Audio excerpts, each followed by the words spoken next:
Good morning, class. It is Mr. Lyles, your favorite social studies teacher, and you are my favorite fifth grade social studies class. And guess what? Today we're going to talk about a very important lesson, especially in our American history. It is the 13 colonies. Yes, the 13 colonies. What are the 13 colonies all about? Who established them? Why were they established? Where did they come from? All those different questions will be answered by the end of this lesson. For this lesson, are you going to need your textbook? You're going to need the handout that I've already passed around there in front of you. And you're going to need to give your undivided attention because you're going to need to open your mind and think of a clever story like the one I'm about to give on how to remember the 13 colonies. Okay, so this is going to be very fun. It's going to be a fun ride. Please give me your undivided attention and let's get started.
All right, we got off to a good start.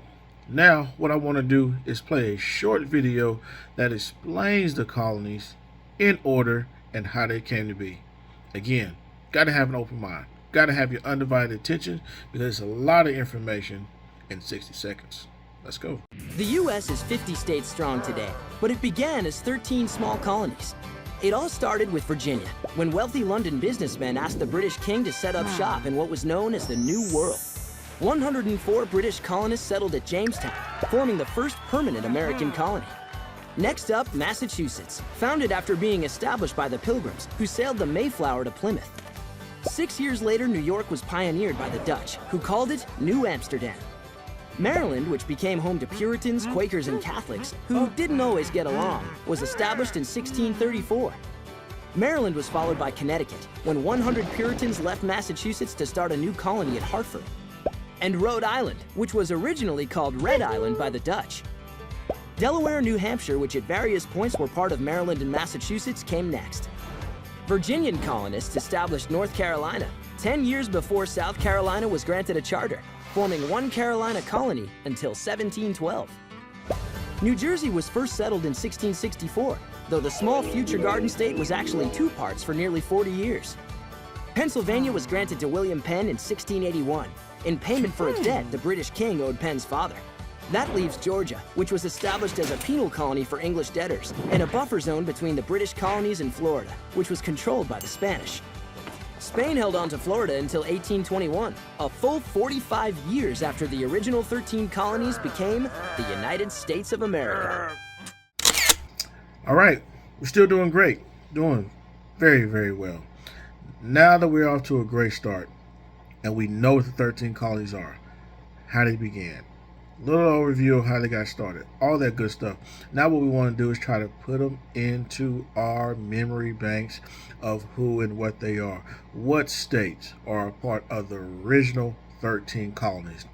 And to do that, I need you all to pay attention to a story about 5 sisters who went on a long shopping trip. Sounds wild, right?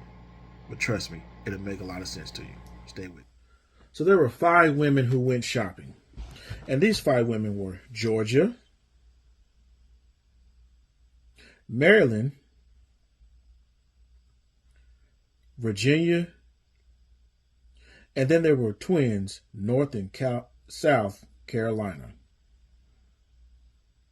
They went shopping for new things at new places. They went to New York, New Jersey, and then finally they went to New Hampshire. After that, they were really, really tired, and they decided to get a motel room to spend the night. They didn't want to be disturbed, so they asked, "Please don't call my room." Speaking of Pennsylvania and Delaware, Connecticut, Massachusetts, and finally, Rhode Island. Great story, right? Very simple way to remember the 13 colonies. Just talking about 5 lovely women who decided to go shopping and ended up being so tired they had to get a motel and say, "Please don't call my room." And each one of those stands for a particular colony, from the 5 sisters to the shopping for new things and the "please don't call my room." Okay. So now what you're going to do is the worksheet that I have provided for you. We are going to divide these colonies up into 3 different sections, which is the New England colonies, the Middle colonies, and the Southern region colonies. Color them each a different color, and then we will come back, compare, and contrast what we have done. All right? So, without further ado, go ahead and get started, class.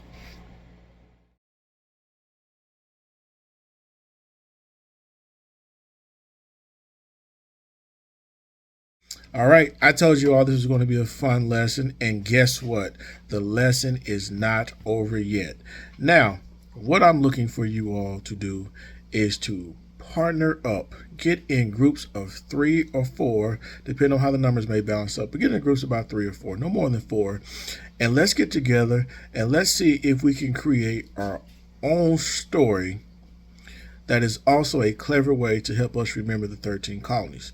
Much like the 5 sisters going shopping for new things in places like New York, New Hampshire, New Jersey, and stopping to get in a motel room because they said, "Please do not call my room," talking about Pennsylvania, Delaware, Connecticut, Massachusetts, and Rhode Island.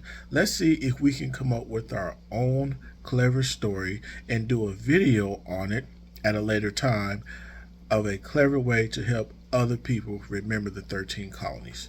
Thank you so very much for your undivided attention in this lesson. We're not done yet. Just get together in groups. Let's put our heads together, do some brainstorming, and let's see what we all can come up with.